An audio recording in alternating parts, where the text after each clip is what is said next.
बाधिरता की रोकथाम के बारे में आज हम बात करेंगे। तो measures can be taken in the following 3 ways to prevent deafness. कि बाधिरता की रोकथाम के लिए 3 प्रकार से उपाय किए जा सकते हैं। पहला है जिसको हम प्राथमिक उपाय बोल सकते हैं, प्राइमरी मेजर्स बोल सकते हैं। इसमें प्राइमरी मेजर्स में भी 3 पार्ट दिए गए हैं।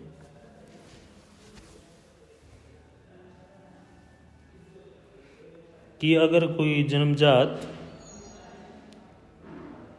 रूबेला सिंड्रोम को अगर रोकना है, किसको रोकना है? Rubella syndrome.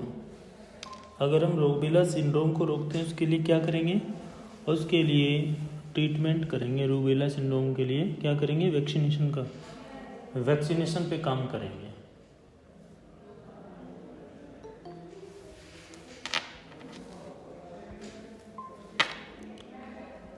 दूसरा इसमें आपका आ जाएगा कि जो गर्भवती महिलाएं हैं उनको हेल्दी हैबिट्स के बारे में, यानी स्वस्थ आदतों के बारे में, और जो शराब या फिर नशीली चीज़ें हैं उनसे बचने के बारे में एजुकेशन देंगे, एजुकेट करेंगे। एजुकेशन ऑफ वुमन अबाउट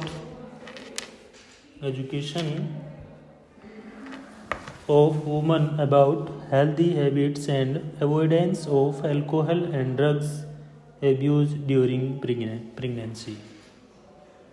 कि गर्भावस्था के दौरान जो गर्भवती महिलाएं हैं उनको स्वस्थ आदतों के बारे में और शराब या नशीली चीज़ों का सेवन करने से मना करने के लिए एक प्रोग्रामिंग करेंगे, जिसको हम एजुकेशनल प्रोग्रामिंग भी बोलते हैं, शिक्षा भी कह सकते हैं।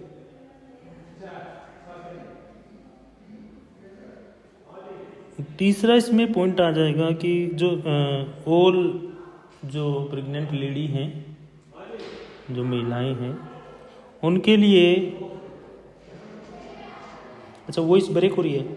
अब मेरी वॉइस ठीक आ रही है कि नहीं आ रही है बताइए। एक बार हैंड रेज कर देंगे सभी।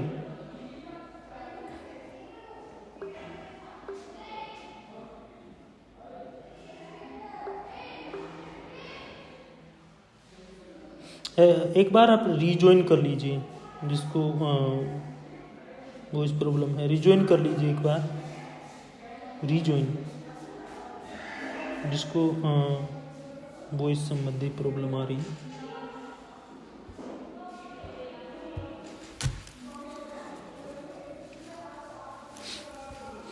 अब आपको आवाज़ आ गई होगी।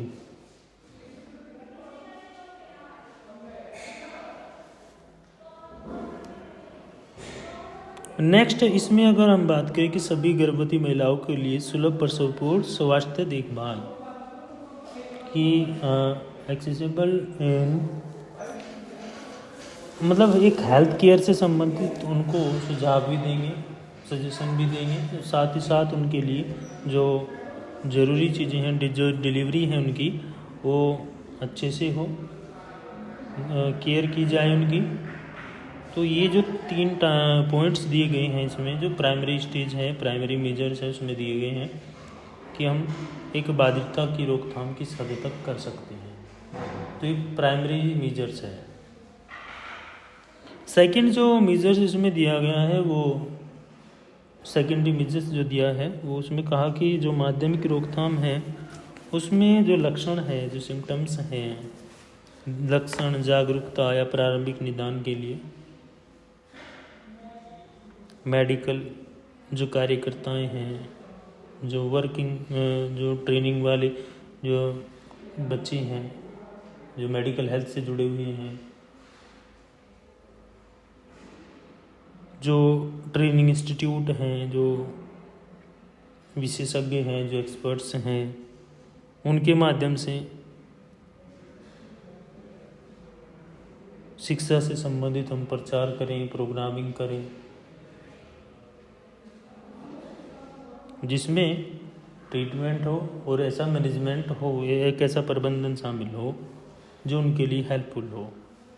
ये कह तो रहा है कि secondary prevention include treatment and management of various causes of hearing loss through training and education of primary care workers, medical students, and relevant specialists for symptoms awareness and early diagnosis. तो ये कह तो रहा था इन चीज़ों को कि आप समय रहते अगर इसमें आप ये चीज़ कर सकते हो, चाहे कोई मेडिकल का छात्र है, कोई केयर वर्कर है, या फिर कोई स्पेशलिस्ट है, या ट्रेनिंग सेंटर से जुड़ा हुआ है कोई, तो वो एक अवेयरनेस इन अवेयरनेस के बारे में, जागरूकता के बारे में लोगों तक ज़्यादा से ज़्यादा ऐसा प्रबंध किया जा सके कि लोगों तक पहुंच पाए। नेक्स्ट है, इसमें बोल सकते इसको टर्टरी मीजर्स, यानी जो तीसरा जो उपाय है, यानी बीमारी के प्रभाव को कम करना है। क्या है? बीमारी का जो प्रभाव है उसको कम करना है। कम करने से मतलब है कि हम एक प्रकार से जो बाधिर हैं उनके लिए स्कूलों में उचित सहायता की जाए।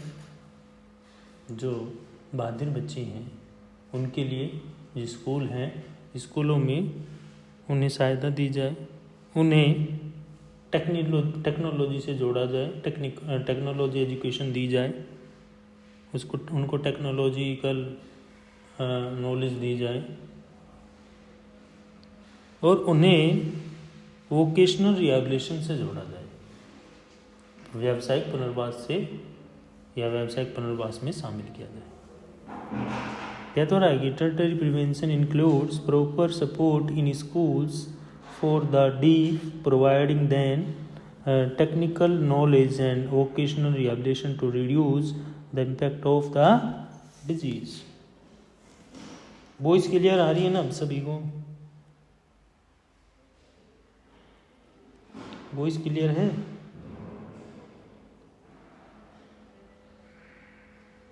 एक बार हैंड रेज कर देंगे, सभी कर देंगे एक बार।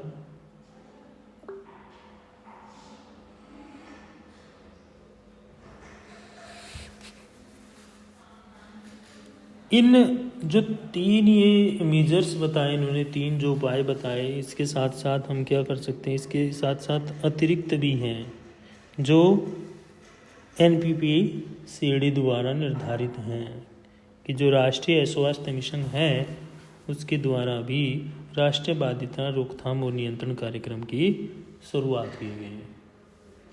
भाई अगर एक सोसाइटी में एक सोशल प्रोग्रामिंग आप करते हैं तो वो सोशल प्रोग्रामिंग किस आधार पे आप कर रहे हैं, तो वो भी ज़रूरी है। तो इसमें जो दिया गया है कि a part of these 3 national programme for prevention and control of deafness has been launch under the national health mission with the following objectives. तो इसमें भी 3 से 4 पार्ट दिए गए हैं, 4 पार्ट हैं इसमें, 5 पार्ट हैं। फर्स्ट जो पार्ट है वो कहता है कि अगर बीमारी या चोट लग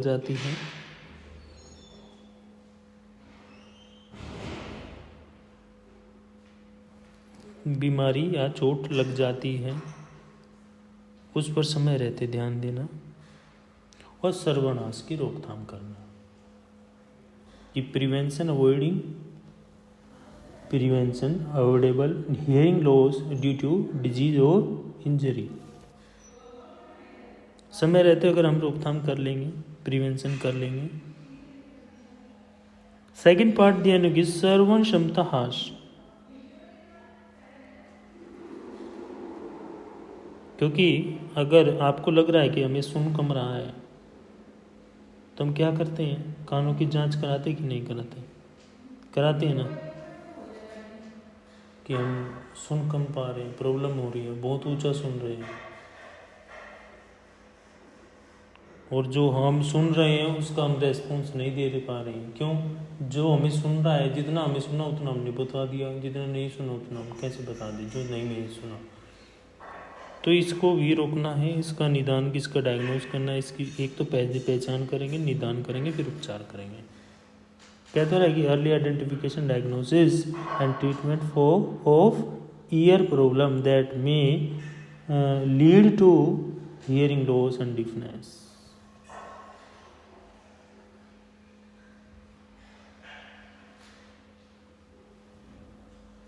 कि अगर कोई बहरेपन से पीड़ित है, चाहे वो किसी भी आयु का है, किसी भी एज का है, किसी भी वर्ग का है, तो उस व्यक्ति के लिए क्या किया जाए? मेडिकल रिहैबिलिटेशन, यानी चिकित्सकीय पुनर्वास करना है। Medical rehabilitation of person of all age group suffering from deafness today.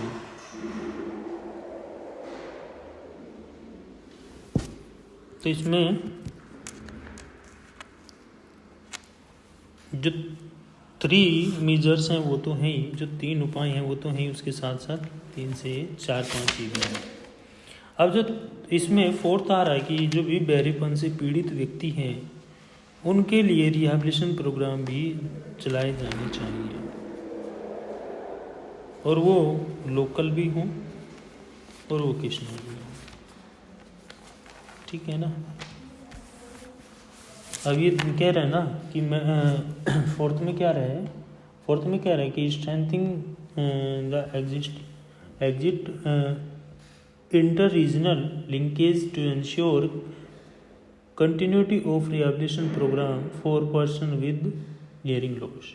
ये जो पुनर्वास कार्यक्रम है वो भी चलाए रखते चाहिए, क्योंकि पुनर्वास कार्यक्रम का मतलब ये है कि अगर आप किसी एरिया में, किसी क्षेत्र में कोई कार्यक्रम शुरुआत कर रही कि हमने राष्ट्रीय पुनर्वास के से संबंधित कोई कार्यक्रम, चाहे इंक्लूसिव एजुकेशन ले लिया, डीप ब्लाइंडनेस के डीप के इसके बारे में ले लिया, हियरिंग डिफनेस के बारे में ले लिया, या प्रिवेंशन ऑफ डिफनेस के बारे में ले लिया, टॉपिक ले लिया कि प्रिवेंशन ऑफ डिफनेस के बारे में आप बच्चों को जागरूक करेंगे, या कोई किसी क्षेत्र में, किसी एरिया में हम जाके अवेयर करेंगे।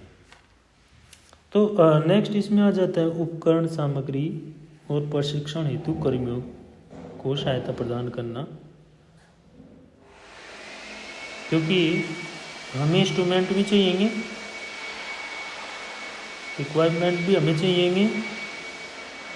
दूसरा, हमें ट्रेनिंग, जो ट्रेंड है, जो ऐसे पर्सन हैं जो ट्रेंड हैं वो भी हमें चाहिएंगे, और उनकी हेल्प के लिए हमें संस्थान भी चाहिएंगी। और अवेयर मतलब एक ये भी होना चाहिए कि अगर हियरिंग इम्पेयरमेंट से रिलेटेड हमें कोई डिस्कस करना है तो किसी ऑर्गेनाइजेशन या NGO या फिर एक ऐसे कोई इंस्टीट्यूशन जो नेशनल हो, जैसे नेशनल इंस्टीट्यूट होते हैं आपके, CRC इंस्टीट्यूट होते हैं, ऐसे इंस्टीट्यूट में रिहैबिलिटेशन प्रोग्राम बहुत चलते हैं, वो डेवलपमेंट करना है।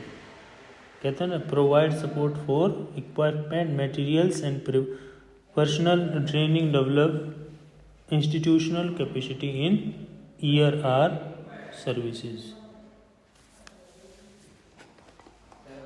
तो हमें जो अपने ईयर हैं, जो कान हैं, उनकी देखभाल से संबंधित हमें ये सारी चीज़ें हमें करनी पड़ेगी, तभी हम थोड़ा बहुत रोकथाम इसमें कर सकते हैं।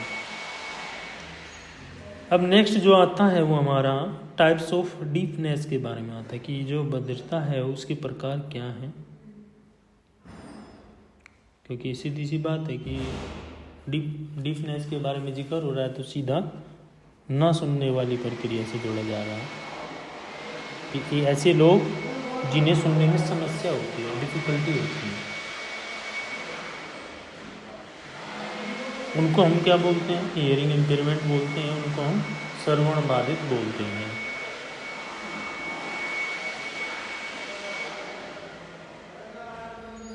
क्योंकि इनकी जो धमनी, जो सुनने की जो क्षमता है वो 1 से 130 डेसिबल तक होती हैं कि those who experience difficulty hearing are called hearing impairment. Their filtered hearing ability ranges from 1 to 130 decibel. If the sound exceeds 130, it causes a painful sensation on this basic deafness is classified into. तो ये यही कह रहे हैं कि अगर 130 dB decibel से ऊपर आए तो यह ध्वनि क्या हो सकती है, दर्द की संवेदना देती है। तो इसके आधार पर ये जो बाधिरता है, जो डीफनेस है, उसको 4 भागों में बांटा गया है। कितने डिवाइड कितने कितने भागों में किया गया है? 4 पार्ट में। तो सबसे पहला जो पार्ट है वो कह रहा है कि कम श्रवण बाधित। कम श्रवण बाधित वे व्यक्ति होंगे, वे पर्सन होंगे जिन्हें सामान्य स्तर पर बोलने में सुनाई देता है, बोलने पर सुनाई देता है।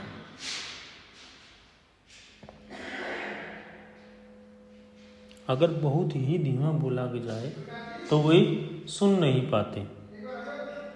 तो इनकी बातचीत का जो सामान्य स्तर है वो 65 dB होता है। कितना होता है? 65 dB, यानी 65 डेसिबल होता है। जो श्रवण बाधित व्यक्ति है वो 31 से 51 डेसिबल की श्रवण बाधिता के लिए हुए होते हैं। ये कहते हैं largely hearing impaired people with mild hearing impairment are those who can hear speech at normal volumes but cannot hear if spoken to very soft. Their normal speech level is 65 dB. Those with a moderate hearing impairment have a hearing loss of 31 to 51 dB. 31 to 51 dB. This means they cannot hear sound up to 54 dB. Therefore, they are classified as mildly hearing impaired. मतलब कि इसमें ये हो जाएगा, यानी कि वे व्यक्ति 54 decibel तक की ध्वनि नहीं सुन पाते। कितनी? 54 तक। इसलिए उन्हें कम श्रवण बाधित की श्रेणी में माना जाता है। अब इसमें ये हो गया एक। तो अब दूसरा हो गया मंद श्रवण बाधित। एक कम होगा, एक मंद हो गया। अब मंद में क्या आएगा? ऐसे बच्चे, ऐसे व्यक्ति जो मंद श्रवण बाधित हैं, जो मंद रूप से श्रवण बाधितों की श्रेणी में इसलिए आते हैं क्योंकि इनका जो डेसिबल है वो 55 से लेकर के 69 dB तक सुन सकते हैं। क्योंकि ये सामान्य स्तर पर नहीं सुन पाते, नॉर्मली ये सुन नहीं पाएंगे, तो क्योंकि ये ऊंचा सुनते हैं।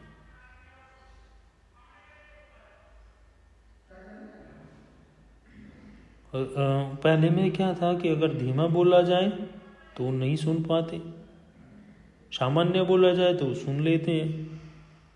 इसमें क्या है? इसमें ये हो जाता है कि इसमें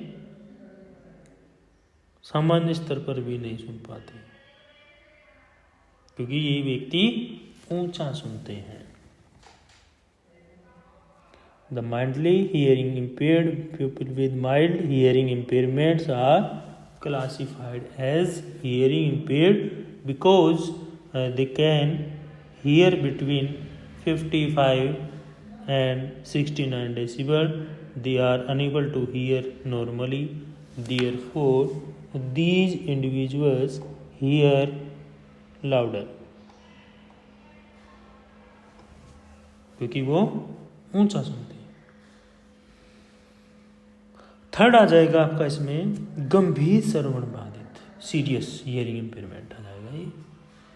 अब इसमें क्या होता है, इसमें आपका आ जाएगा कि वे व्यक्ति, वे पर्सन जो 70 से 89 डेसिबल तक की श्रवण बाधिता जिनके अंदर होगी, और ये क्या करेंगे, ये काफ़ी ऊंचा सुनते हैं, very loudly.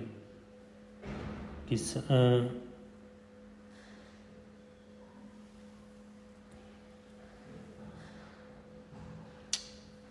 70 to 89 decibel. Next है पूर्ण श्रवण बाधित, टोटल हियरिंग लॉस, क्योंकि इसमें व्यक्ति क्या नहीं कर पाते, सुन नहीं पाएंगे बिल्कुल भी। उन तीनों में तो सुन रहे थे थोड़ा थोड़ा, किसी को सुनना आता नहीं, इसमें तो क्या होगा, बिल्कुल भी नहीं सुन पाएंगे। इसमें क्या होगा, इसकी जो श्रवण बाधिता है वो कितनी हो जाएगी, 90 डेसिबल, और इससे आगे के स्तर की होती है, क्योंकि कितना भी आप ऊंचा बोल लीजिए थोड़ा सा सुनाई देगा, थोड़ा सा, बहुत मामूली। तो इन्हीं बच्चों को, इन्हीं व्यक्तियों को डीप की कैटेगरी में लाया जाता है। किसमें, डीप की कैटेगरी में।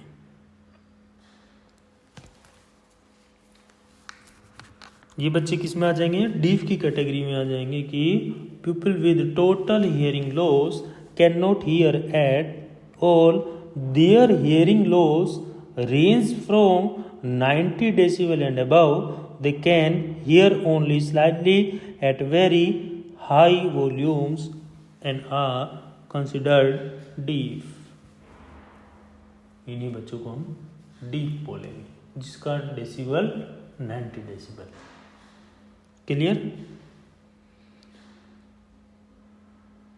अब नेक्स्ट अगर हम बात करें हार्ड ऑफ हियरिंग के बारे में, 2.3 में हम बात करेंगे हार्ड ऑफ हियरिंग के बारे में।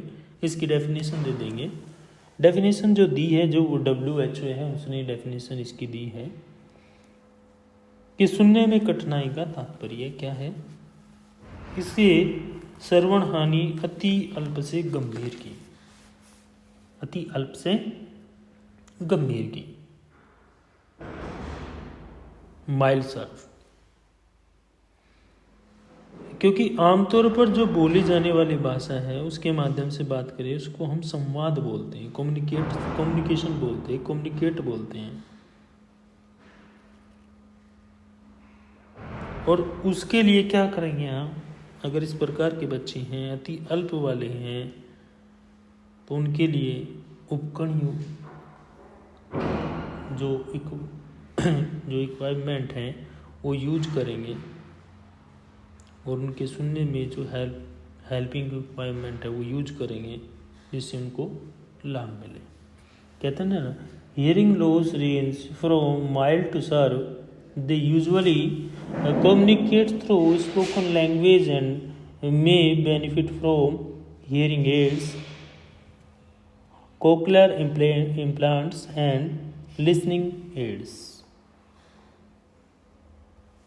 अगर यहाँ पे बात करें कि कोजेज क्या होंगे, जो सुनने में कठिनाई है उसके कारण क्या होंगे, कोजेज ऑफ हार्ड हियरिंग के, तो इसमें सुनने में कठिनाई के कुछ कारण हैं, 6 कारण होंगे।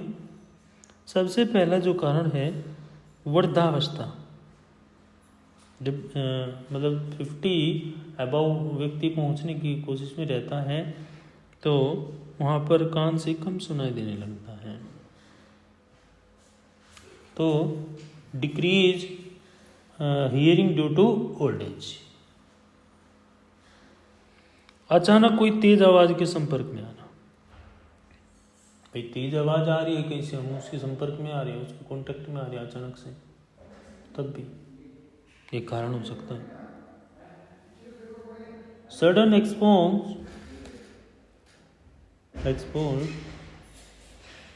Exposure to a loud noise. तीसरा है अत्यधिक या मध्यम, या तो ज्यादा हो या बीच का हो, मध्यम हो, तीव्रता के शोर से निरंतर संपर्क में रहना है, अधिक या कम। या मध्यम।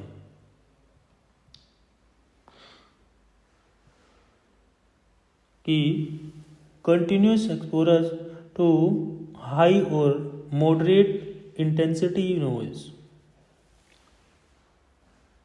कान में संक्रमण, क्या? कान में संक्रमण, ईयर इन्फेक्शन। कान के दर्द से संबंधित बीमारी, disease related to year H.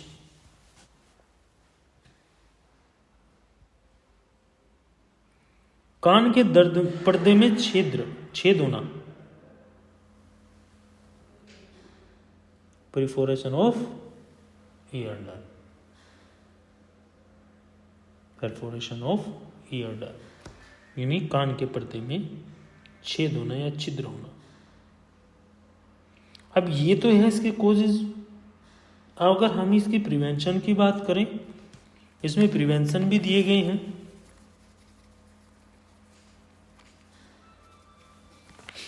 तो जो फर्स्ट प्रिवेंशन है वो कहता है कि यदि आप किसी ऐसे स्थान पर काम करते हैं जो शोरगुल वाला है, जहां पर ज्यादा शोर होता है,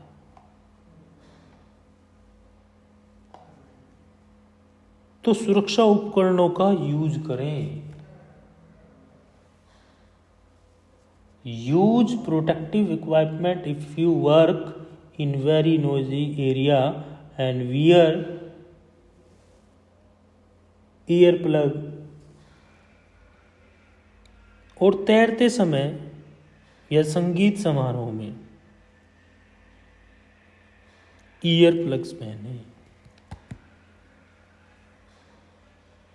When swimming and attending, consult the National Institute on Deafness and Other Communication Disorder reports that 69% of people between the age of 15 and 20 have experienced hearing difficulties due to loud noise। कि माना जाता है कि national institute of defence and other communication इसके द्वारा एक report दी गई कि जो 15 से 20 साल के बीच के 69% या 69% लोग हैं वो तेज शोर के कारण सुनने में कठिनाई अनुभव करते हैं। ये भी फैक्टर आता है। देखो सीधी सी बात है कि अगर हम कहीं तेज ध्वनि हमारे आसपास ज़्यादा है, आवाज़ ज़्यादा आ रही है और डेली यही वो है, तो वो ऐसी स्थिति बन जाएगी हम ऊंचा ही सुनेंगे। नेक्स्ट है, यदि आप अधिक शोर वाले स्थान पर काम करते हैं, अक्सर तैरते हैं या फिर नियमित रूप से संगीत कार्यक्रम में भाग लेते हैं, तो श्रवण शक्ति क्या होगी? नियमित परीक्षण करें। डेली का क्या करें?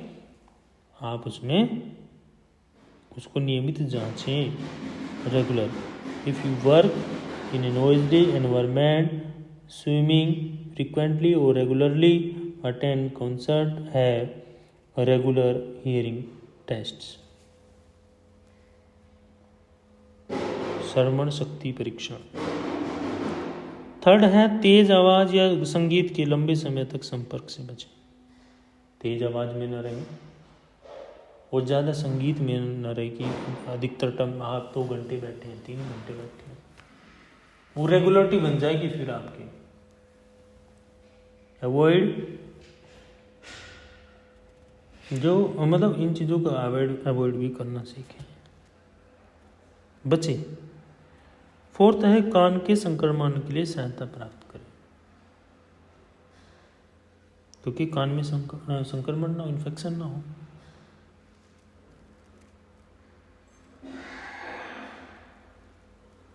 क्योंकि अगर हमने उसको अनट्रीटमेंट छोड़ दिया, उसको ट्रीटमेंट नहीं मिले, तो परमानेंट ईयर डैमेज हो सकता है, मतलब नुकसान हो सकता है। क्योंकि जो अगर, और दूसरा, कान के मैल को नियमित रूप से साफ करें, डेली रेगुलरली। क्लीनिंग जो वैक्स है उसको साफ करें। Cleaning year bags regularly. अब 5 हमने इसमें कर लिए और 6 हमने इसमें कर लिए। अब टाइप्स ऑफ हार्ड हियरिंग के बारे में बात करें कि जो सुनने में कठिनाई है उसके प्रकार कितने हैं। उसमें 3 प्रकार हैं, उसको 3 पार्ट्स में डिवाइड किया गया है।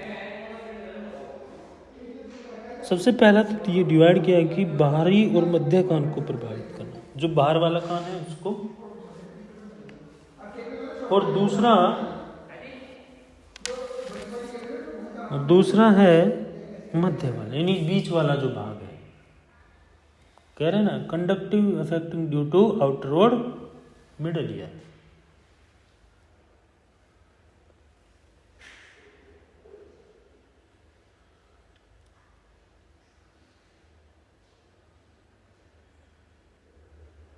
सेंसिन्यूरल यानी आंतरिक कान और या श्रवण तंत्रिका को प्रभावित करना। अफेक्टिंग टू इनर ईयर और ऑडिटरी नर्व,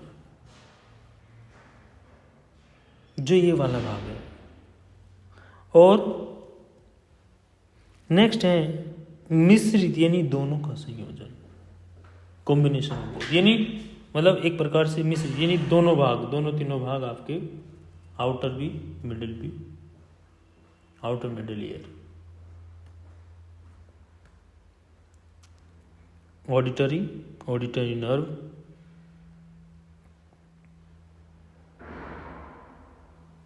तो ये इसमें ये चीज़ें आ जाएंगी। एक बार इसको आप पढ़ेंगे तो आपकी समझ में आ जाएगा। कोई भी प्रॉब्लम बनी तो पूछ लीजिएगा।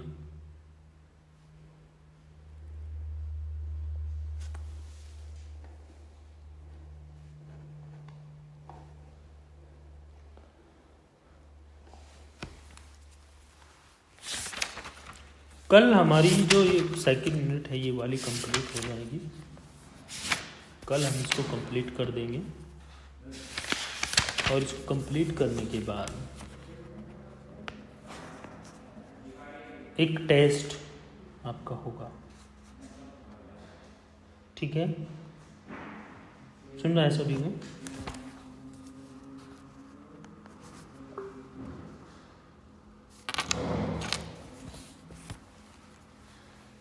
फर्स्ट और सेकंड यूनिट का एक टेस्ट फर्स्ट और सेकंड का होगा, एक थर्ड फोर्थ का होगा और एक फिर बच जाते फिफ्थ। ये वाली जो बुक है ये आपकी इस नवंबर में ही, जहाँ तक उम्मीद है कि हम कंप्लीट कर दें। और कल थर्सडे से आपकी चाइल्ड डेवलपमेंट का भी चल जाएगा।